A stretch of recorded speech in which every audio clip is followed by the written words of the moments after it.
साथ डॉक्टर दीपक साहब है, हमारे प्रिंसिपल साइंटिस्ट साहब है। तो आज एक कार्यक्रम हमारा तक पहुंचा रहे आप, उसके लिए हमारा धन्यवाद है। आपके माध्यम से हम समाज को एक दो तीन बात हम आपसे एक सवाल करना चाहते हैं। पहले है सर, ये कार्यक्रम आप किसके लिए कर रहे हैं, इसका क्या हमारे को उपयोग है, आपके शब्दों में बताइए। देखिए, ये भारत सरकार जो ICMR है, Indian council of medical research, ये प्रोग्राम 3 राज्यों में शुरू किया है। एक तो तेलंगाना है, दूसरा आसाम है और तीसरा पंजाब स्टेट है।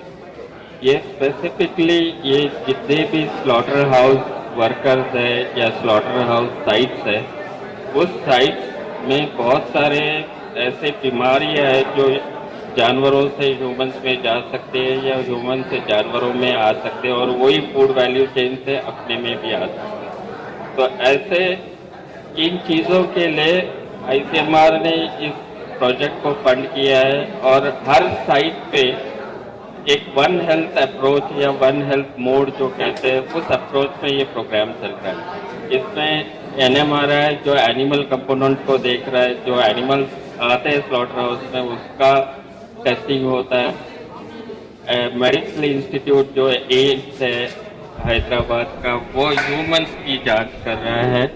और जो तीसरा इंस्टीट्यूट है जो ICR निवेदी है बेंगलोर से, वो एनवायरनमेंट को देख रहा है।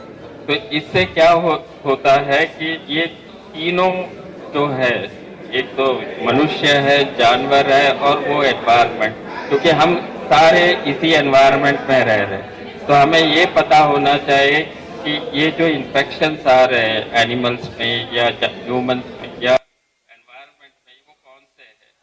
अगर कोई नई इन्फेक्शन आ रहा है, क्या आर वी रियली प्रिपेयर्ड है, हो रहे हैं या नहीं, तो उसका प्रयास कर रहा है ताकि नई अगर कुछ आ गई तो क्या उसके लिए ट्रीटमेंट है, क्या वैक्सीन है उसके पास, वो प्रिपेयर्डनेस करने की कोशिश है। ये इस तरह 20 राज्यों में शुरू हुआ है और आने वाले समय में ये पूरी इंडिया में और इसकी सक्सेस करने के लिए आपका साथ देना बहुत जरूरी है। मैं कहना चाहता हूँ आपके आयुष समाज कि आपने इस बात को समझा कि हाइजीन कितना इम्पोर्टेंट है, हेल्थ कितना इम्पोर्टेंट है, जो लोग आते हैं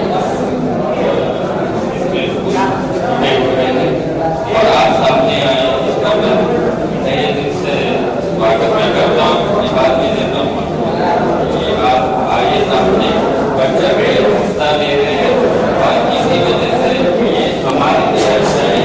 अगर कुछ नई चीज़ आ रही है तो सरकार की तरफ से पूरी कोशिश है कि देश हित के लिए हम काम करते हैं। सर ये बताइए कि आज का कार्यक्रम में आप थोड़ा क्या चाहिए, कैसा प्रिवेंट करना है हमारे लोगों को, ये जो एनिमल से आ रहा है और एनिमल से हमारी तरफ से भी जा रहा है, तो क्या प्रिकॉशंस लेना है सर? बिल्कुल, ये अच्छा सवाल है। बार ये चीज़ें लोगों को नहीं पता होती है। जानवरों से हमें अननोइंगली इन्फेक्शन हो जाते हैं, बट हम रेगुलरली एसोसिएटेड रहते हैं। तो सबसे पहले जो मनुष्य को क्या प्रिकॉशन, हम जानवरों को तो नहीं बता सकते क्या प्रिकॉशन है, बट मनुष्यों को तो ज़रूर बता सकते हैं और मनुष्य को इम्प्लीमेंट भी कर सकते हैं। कि पहले तो देखिए, कभी भी जानवरों को हैंडल करने से पहले अपना पर्सनल हाइजीन बहुत इम्प्रूव करना है। आप अगर पहले क्लीन होना चाहिए और एट एक टाइम जो एनिमल को भी अगर स्लॉटर कर रहे हो, प्रोसेस कर रहे हो, उस समय भी हाइजीन मेंटेन रखना बहुत जरूरी है। अगर ये चीज़, दो इम्पोर्टेंट चीज़ अगर आप प्रॉपरली करोगे तो आप अपने आप को भी सुरक्षित रखोगे और वो जो मीट जो जानवरों से जनरेट हो रहा है वो भी बहुत सेफ रहेगा, जो कंज्यूमर पॉइंट ऑफ व्यू से बहुत इम्पोर्टेंट है।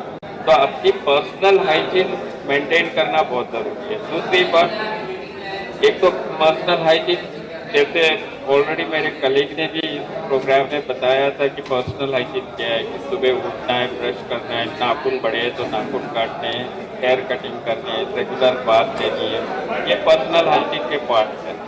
ठीक है सर, ये नहीं, और बहुत इम्पोर्टेंट चीज़ है आगे है जब आप यहाँ पे आते, जो कपड़े आप घर से पहन के आते हो वो कपड़े इधर छोड़ने हैं, और जो स्लॉटर हाउस से रिलेटेड वर्क जैसे एप्स वगैरह है वो पहनने हैं, मास्क पहनना है, ग्लव्स डालने हैं। जानवरों को कोशिश करो रेलिंग पे काटो, जमीन पे मत काटो। जमीन पे जब काटते हो तो वहाँ की मिट्टी वो कार्पेट पे भी जुड़ जाती है, और उससे भी बहुत सारे जीवाणु जो जानवर नहीं लेके आ रहे हैं बट वो मिट्टी दे रहे हैं कार्कस को, वो चीजें अवॉइड करना है। काम होने के बाद अपने हाथ को अच्छे से धोना है। उस बीच में बिल्कुल ये तंबाकू, बीड़ी वगैरह ये चीजें, ये आदत बंद करनी है, ये बिल्कुल नहीं चलना चाहिए जब आप जानवरों को काट रहे हैं। और काम खत्म होने के बाद अपने आप को एक पूरी तरह से, चाहे तो यहाँ पे बात लेके फिर वो कपड़े यहाँ पे छोड़ दो, और अपने घर वाले को कोई कपड़ों के साथ इधर उधर मत करो, क्योंकि उसके साथ साथ हो सकता है आप बहुत सारी बीमारियां भी इधर उधर लेके जा रहे हो। तो ये चीजें बहुत इंपॉर्टेंट है जो आपको फॉलो करनी है। ये अगर करोगे ना तो आप भी सुरक्षित रहोगे और अपने साथियों को भी सुरक्षित रखोगे। Thank you sir. सर ये बताइए कि आप बोल रहे हैं कि एनिमल से भी आ सकता है, हमारे से भी एनिमल जाते हैं, हमारे लोगों में क्या इससे सिम्टम्स दिखते हैं जब आपके साथ हम आ सके, बोल सके, कुछ ऐसे खास सिम्टम्स है इसके कि देखो ये कहना बहुत मुश्किल है। जैसे मैंने, मेरे कलीग ने भी बोला, करीब 1415 इन्फेक्शियस डिजीज है ह्यूमन के, उसमें से 868 ऑलमोस्ट जूनोटिक है। हर एक का लक्षण अलग है। ये लक्षण, बट इतना कहूंगा, अगर आप अपने आप को ठीक महसूस नहीं करते हो, समझ लो कुछ तो हुआ है।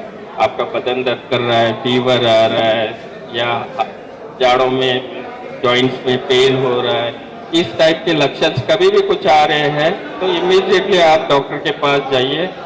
या ऐसे जो प्रोग्राम्स है उसके लिए तो बहुत ही इम्पोर्टेंट है कि अपना सैंपल दे दीजिए, क्योंकि आपके यहाँ पे फ्री में डायग्नोस्टिक्स मिल रही है। नहीं तो एक डायग्नोस्टिक टेस्ट, बहुत सारे ऐसे अभी जो हम पैथोजन टेस्ट कर रहे हैं ना, उसके डायग्नोस्टिक टेस्ट इवन बड़े बड़े हॉस्पिटल्स में नहीं है। ये यहाँ पे सबसे बड़ा फायदा है कि जो इन्फेक्शन है, आप जैसे फॉर एग्जाम्पल मैं ब्रुसेलोसिस की बात करूँ, कहीं पे भी जाइए, मुझे ब्रुसेलोसिस का सिम्टम्स है, डायग्नोसिस के लिए जाओगे, डायग्नोसिस की फैसिलिटी ही नहीं है, तो जांच ही नहीं हो पाएगी, आपको पता भी नहीं चलेगा वो बीमारी है या नहीं। बट ये प्रोग्राम की वजह से अभी एम्स पूरी तरह से वेल एस्टैब्लिश्ड है, ह्यूमंस का हॉस्पिटल, हमारा NMRI वेल एस्टैब्लिश्ड है। आप अपना सैंपल दे के अपनी जांच जरूर कराइए, और अगर वो आप नहीं है इन्फेक्टेड तो बहुत अच्छी बात है, तो फिर वो किसी और के वजह से हो सकता है। बट इसका पूरा फायदा, हल्का सा भी जब भी आप बीमार होते हो तो आपको कुछ तो ऐसे लक्षण मिलते हैं, जैसे बुखार आना है, सर्दी होना, खांसी आना, तो ये कॉमन फ्लू भी हो सकता है, बट कभी कभी कुछ ये जूनोटिक इन्फेक्शन भी हो सकते हैं। तो ये चीज़ें आप ध्यान में रखिए, और तभी आप इमीडिएटली ई-संजीवनी प्लेटफॉर्म का भी यूज कर लीजिए, और आपके लक्षण बताइए डॉक्टर, तो डॉक्टर को अकॉर्डिंगली वैसा आपको एक्सपर्ट मिलता है ई-संजीवनी प्लेटफॉर्म से, जो आपके लक्षण के हिसाब से वो स्पेशलिस्ट को डाइवर्ट करते हैं और आपको ट्रीटमेंट मिलता है। सर फाइनली आपको थोड़ा ये, फाइनली आप जैसे जनरल पब्लिक है, एक दो शब्द में कैसा मीट खाना चाहिए वो भी हमको बताकर तो अच्छा रहेगा सर। बस यही कहूँगा, स्वच्छ मीट और सेफ मीट। देखो मीट दिखने में अच्छा हो सकता है कभी कभी, बट उसका एनवायरनमेंट जो प्रोसेसिंग करते वक्त अगर वो क्लीन रखोगे तो डेफिनेटली आपका मीट भी स्वच्छ रहेगा। तो ये ध्यान रखना है कि जिस आप अपने घर में भी रहते हो, तो जब आपका घर का परिसर अगर स्वच्छ है तो आपको भी आनंद आता है उस घर में रहने के लिए। वैसे ही जहाँ पे मीट प्रोसेस हो रहा है वो परिसर अगर आप स्वच्छ रखोगे तो डेफिनेटली वो मीट भी सेफ ही रहेगा, और कंज्यूमर के पॉइंट ऑफ व्यू से बहुत ही अच्छा रहेगा। बहुत खुशी की बात है सर, आपके परमिशन से। और एक छोटा एक हमारे लोगों में ज्यादा एक विश्वास है कि मीट जब काट कर कोई चिल्लर यूज नहीं करना है, कोई ठंडा ये नहीं करना है, जब का जब खा लेना है वही अच्छा गोश्त बोल के बोलते हैं। इसमें कितना सच्चाई है ऐसा? ऐसे कुछ बात नहीं है। देखो मीट डिफरेंट डिफरेंट स्टोरेज पे डिफरेंट डिफरेंट शेल्फ लाइफ होती है मीट में। अगर आप रेफ्रिजरेशन टेम्परेचर पे रखते हो तो मीट 4-5 दिन के लिए बहुत अच्छा है भाई। अच्छा रहता है। अच्छा, फ्रोजन टेम्परेचर में 2-3 महीने तक ठीक रहता है, 1 महीने तक भी आप वो निकाल के खा सकते हो। रूम टेम्परेचर की बात करोगे तो या 5-6 घंटे के बाद वो खराब होना शुरू हो जाता है। तो ये ध्यान रखिए कि आप किस टेम्परेचर पे आपने मीट को रखा है, उस हिसाब से आपको उसको खाना है। ज्यादा से कर सर जैसा हमारा स्लॉटरिंग हो जाता है तो मैडम साहब वो सब हमें पूरा कोशिश किया जाता है, हमको भी ट्रेन किया जाता है कि इसको 12 घंटे तक चिलर में रखिए टेम्परेचर पे। उसके बाद इसको आप कटिंग लेकर जाइए तो दैट उसका टेंडरनेस वो ये रहता बोल रहे। एक सच्चाई है सर? यस यस बिल्कुल, इसी को प्रोसेस को कहते हैं मीट फॉर्मेशन।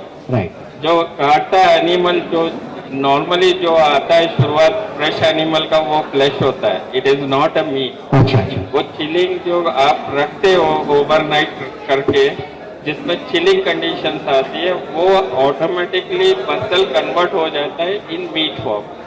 वो एक्चुअल मीट है। जो ताज़ा ताज़ा फ्रेश खाते हो ना, वो फ्लैश होता है, वो मसल होता है, वो मीट नहीं होता है। Thank you, thank you, thank you.